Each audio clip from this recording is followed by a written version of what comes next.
ആരാണ് ശക്തൻ, കടുവയോ സിംഹമോ? ഒരു മഹായുദ്ധത്തിന്റെ വിശകലനം. വർഷങ്ങളായി മൃഗസ്നേഹികളും വന്യജീവി വിദഗ്ധരും ചർച്ച ചെയ്യുന്ന ഒരു ചോദ്യമാണിത്. കാട്ടിലെ രാജാവായ സിംഹമാണോ അതോ ഏറ്റവും വലിയ പൂച്ചവർഗമായ കടുവയാണോ കൂടുതൽ ശക്തൻ? സിംഹത്തെ കാട്ടിലെ രാജാവ് എന്ന് വിളിക്കുമ്പോൾ കടുവയെ അതിർത്തികളില്ലാത്ത പോരാളി എന്നും വിശേഷിപ്പിക്കാം. ഒരു സാങ്കല്പിക പോരാട്ടത്തിൽ ഇരുവർക്കും സാധ്യതകളുണ്ട്.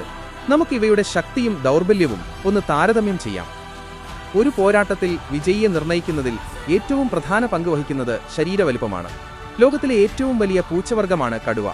പ്രത്യേകിച്ച് സൈബീരിയൻ കടുവകൾക്ക് ഒരു സാധാരണ ആഫ്രിക്കൻ സിംഹത്തേക്കാൾ 20% മുതൽ 30% വരെ ഭാരം കൂടുതലായിരിക്കും. ഇവയുടെ ശരീരം കൂടുതൽ പേശീബലമുള്ളതും വേഗത്തിൽ കുതിക്കാൻ കഴിവുള്ളതുമാണ്.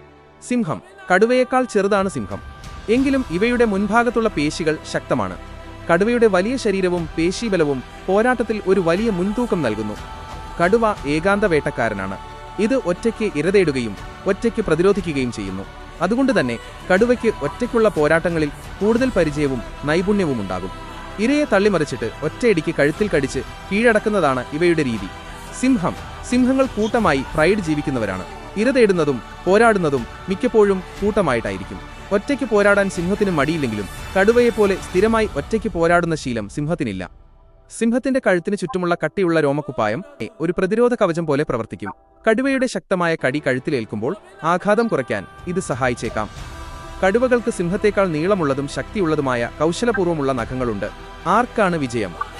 സ്ഥിതിവിവരക്കണക്കുകൾ അനുസരിച്ച് ചരിത്രപരമായി രേഖപ്പെടുത്തിയ പോരാട്ടങ്ങളിൽ സർക്കസുകളിലും മറ്റും കടുവയ്ക്കാണ് കൂടുതൽ തവണ വിജയിക്കാൻ കഴിഞ്ഞിട്ടുള്ളത്.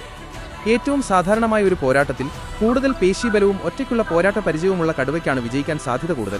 എങ്കിലും പ്രായം കുറഞ്ഞതും കൂടുതൽ ആക്രമണോത്സുകത കാണിക്കുന്നതുമായ ഒരു സിംഹമാണെങ്കിൽ വിജയം ആർക്കും നേടാം.